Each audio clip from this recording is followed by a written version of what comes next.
I'm very pleased to invite Lindsay now for her presentation. Thank you very much, Lindsay, for this.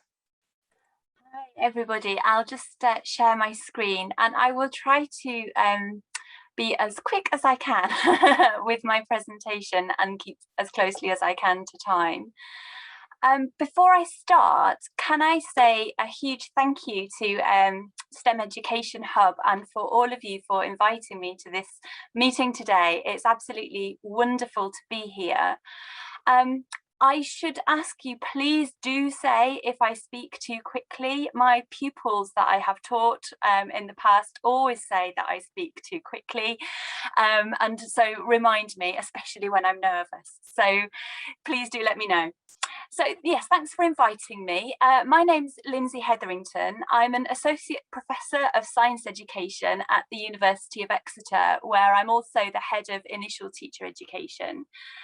Before I moved into academia, I was a science teacher at a secondary school near Bristol in southwest England.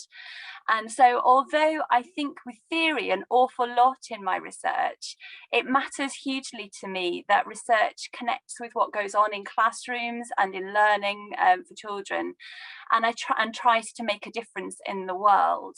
So I am not going to apologise for the unashamed theory that I will be talking about today, but I want to try really hard to connect this to practice. And I think that there's some really interesting connections, possible areas for debate from the talks that we've already heard today from Ralph and Betzabe and Gonzalo. So I think I'm hoping that this is going to be a bit more contribution to the food for thought. So let me just move. Can you see my screen okay? Is everything fine there? It's moved on. Yeah, good. Okay, so what I'm going to try to talk about today is a focus on the potential implications for teaching and learning if we pay attention to the materiality and embodied practices of science and science learning and how they're entangled with classroom dialogue. So Ralph already said earlier on that there's been an awful lot of work and a natural sort of way of thinking about science teaching and learning that focuses on the practical, but also reference like Robin Miller and Ian Abraham's work about the way that the practical doesn't necessarily mean that it's minds-on. I think their work talked quite a lot about hands-on and minds-on work when they're using sort of practical materials in school.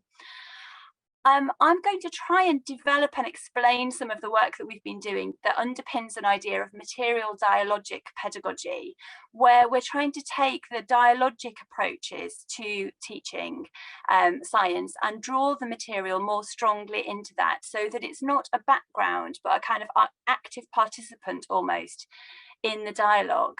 And I'm going to try and exemplify this with some empirical work from a recent, current research project, which is called Ocean Connections. So there's again another connection there to the environmental education aspect that Gonzalo was just talking about. So the Ocean Connections project is one that has, it's a EU funded project, and I'm very sad, I won't get political, but I'm very sad that we're not able to bid for the projects under the EU in the same way anymore. So it's an EU project working with Denmark and Spain to look at how we can use creative pedagogies with digital technology to teach about ocean literacy and environmental connection with school-age children. And as part of the creative pedagogies that we work with that focus on things like empowerment and agency, playfulness, and ethics and trusteeship, we've got a lot of features that we work with. Embodied and material dialogue is part of that, and that's what I'm focusing on today. So I'm going to talk a little bit about that project, and then I'm also going to look at and ask you to think about with me some of the potential implications for science education for diversity and in diverse spaces, and perhaps even the decolonial agenda that has been discussed previously during this meeting, if I understand correctly, if we really pay attention to the materials that we are using when we're thinking about science education. So I feel like that's quite a lot to do in the next 20 minutes, but I am going to have a go. So before I move on into the meat of what I want to say, I just want to put a little note here on the material turn in education. The work that I'm talking about today entangles, it plays with some key ideas from Karen Barad's feminist new materialism and Bakhtin's dialogic theory in particular.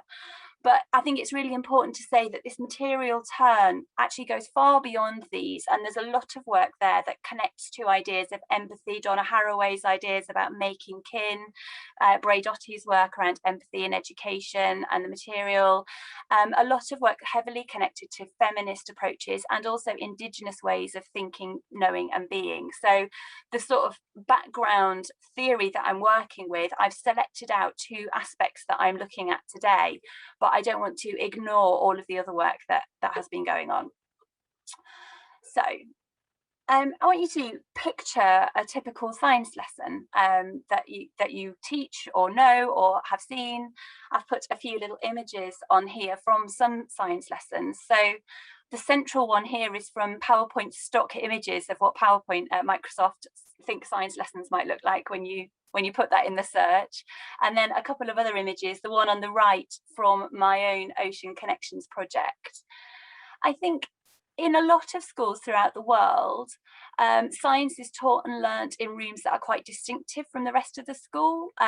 Not everywhere, but often the laboratory has a kind of distinctive place in the school. In learning science, then materials, living and non-living materials, are used to investigate and demonstrate, but you also get specialist equipment, physical models, drawings, diagrams, and the kinds of material resources that you might find in other classrooms that sit in the background and that we don't think about very much, like the whiteboards, the textbooks, the furniture, the walls, all this kind of background material environment that the learning takes place in.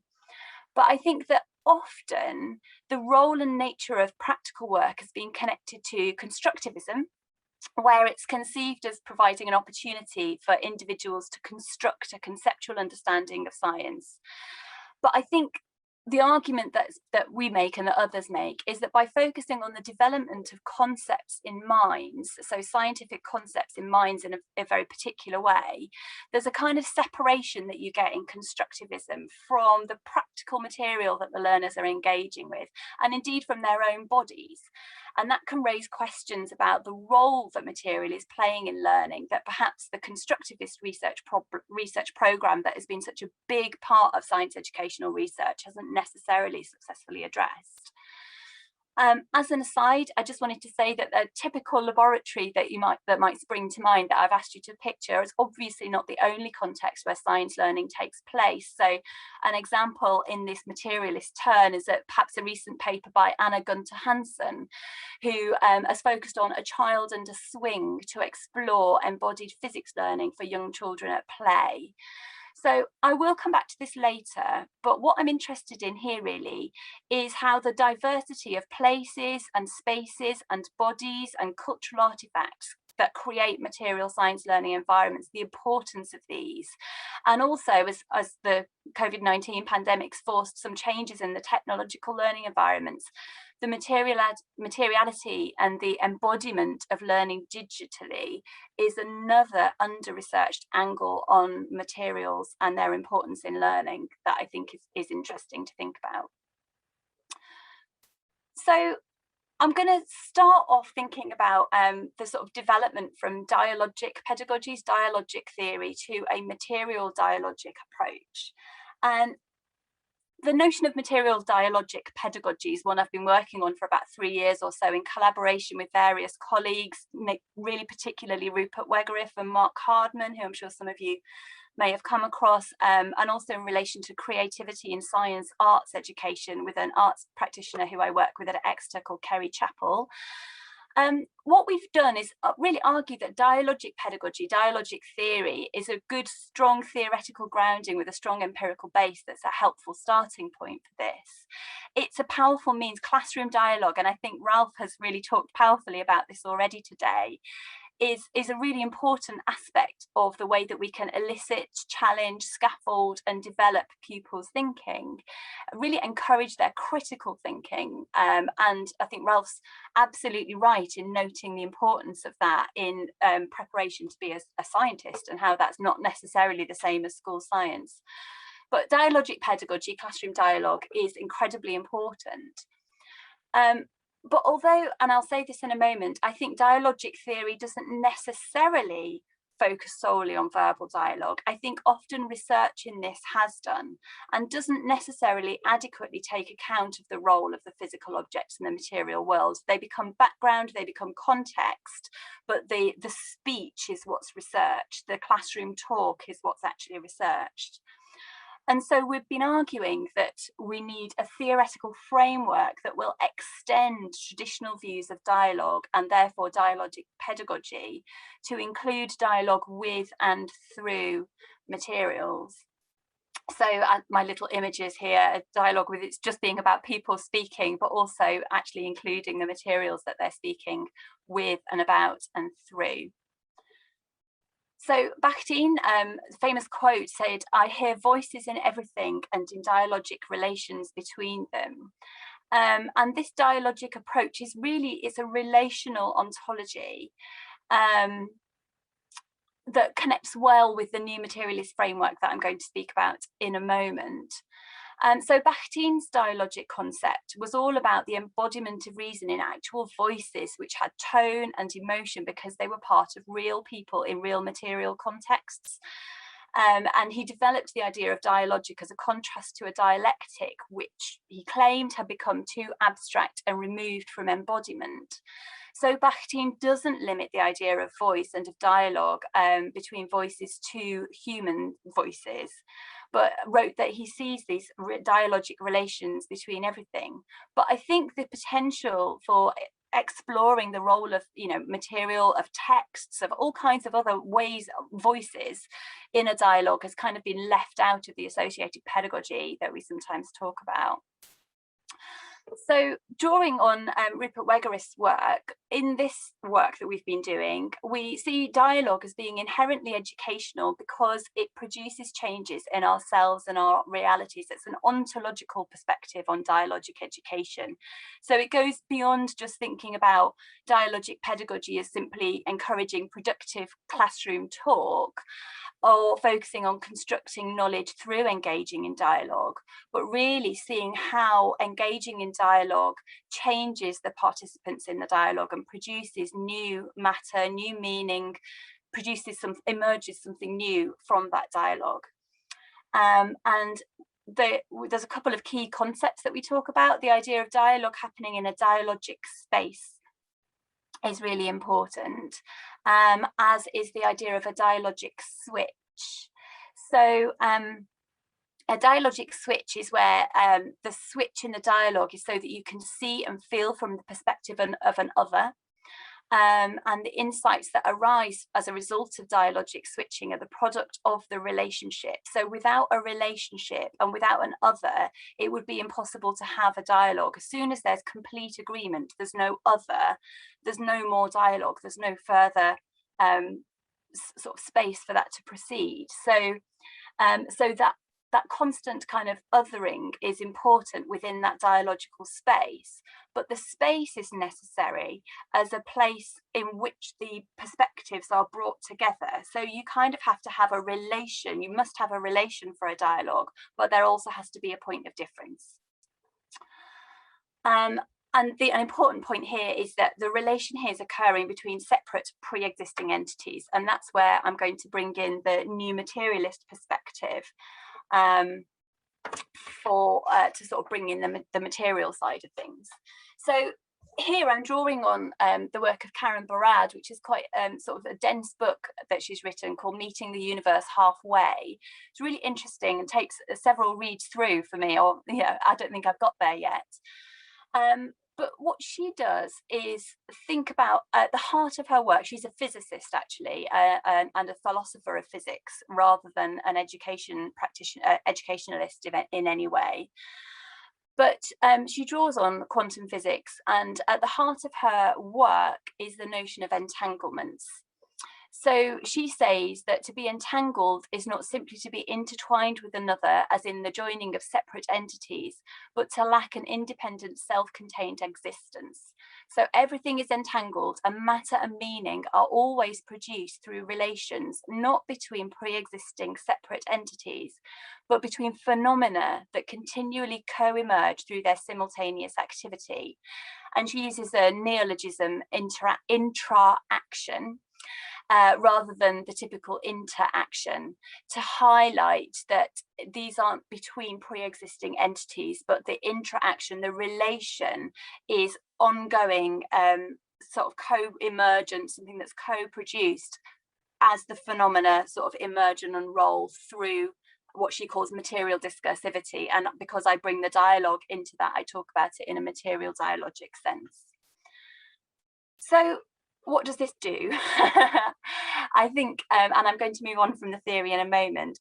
For Barad, because everything is entangled, including materials and bodies that are entangled in the learning, the emerging phenomena where new matter and meaning continually emerge together is what's really important. And so a key difference to dialogic theory is that the relation is not between pre-existing entities that we usually think of as people, but between interacting, co-emergent, temporarily bounded phenomena. So you might think about, in a typical science lesson, rather than thinking about individual students who are engaged in the learning, it might be a student and book together as a sort of interacting phenomena that's engaged in the development, in learning, in the production of new matter and meaning as they proceed through the learning. And then that might shift, and there might be a child with a practical test tube or something like that.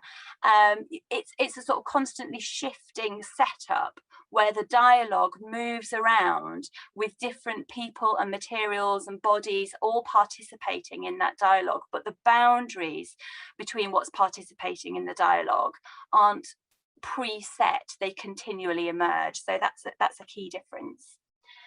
So in this approach, I talk about material dialogic space, where the dialogic space in which this relation is taking place also includes the materials. So matter participates in the interactions through which learning is taking place.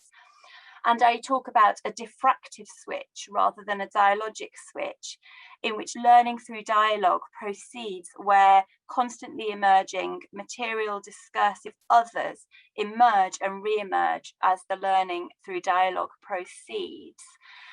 I'm not going to explain why I've chosen the term diffractive for this particular presentation, because I think it will take a little bit too long. But it's a concept that Barad also uses quite a lot, based on the idea of what emerges when you read things through one another, or you interact different ideas, that is drawing on a metaphor of diffraction when you are looking at like a double slit experiment, and the way that you get the interaction of the waves and particles, things like that.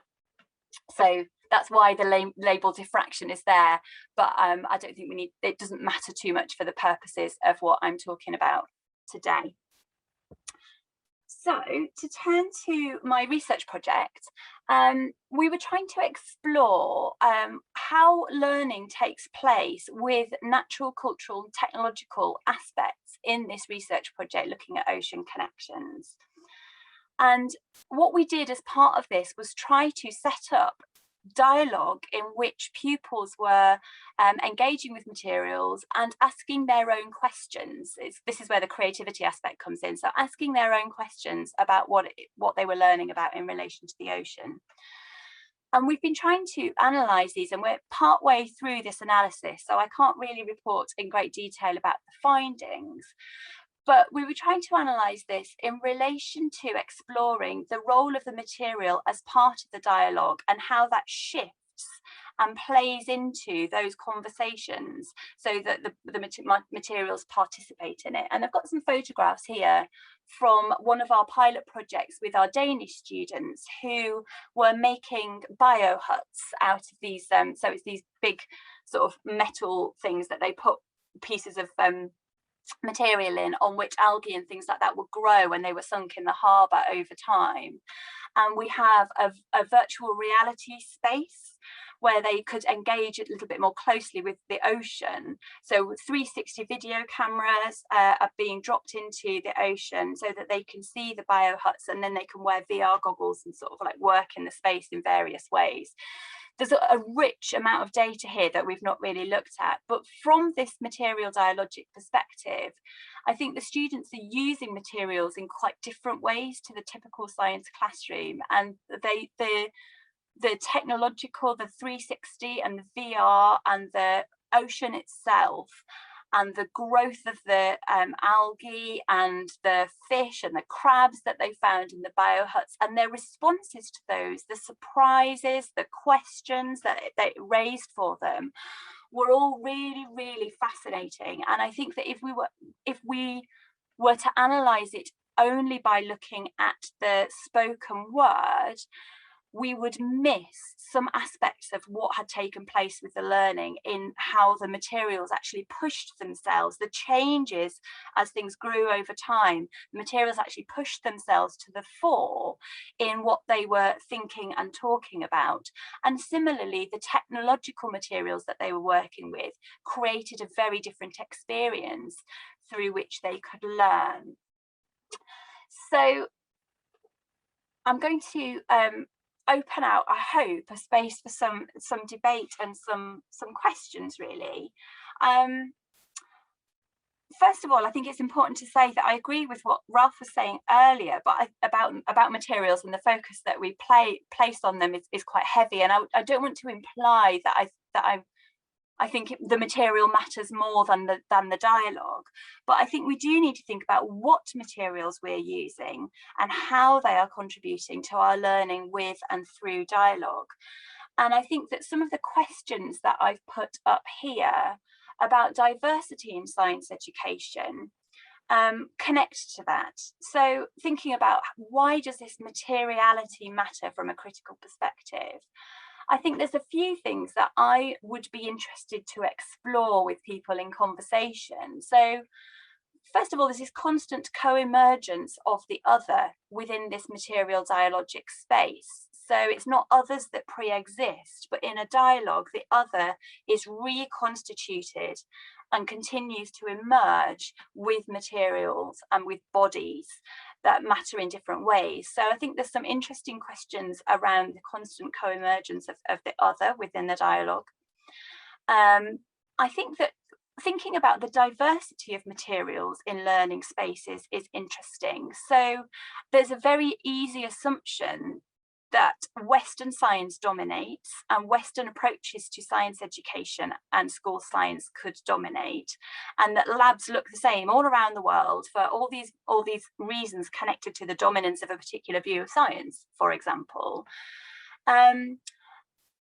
So what would happen if we drew on different materials in our science learning spaces? And I think if I flip back, actually, the kinds of, although this is a European setting and typically they would be working in a much more normal space, actually this took these students out of their normal learning spaces, working with different materials and working differently.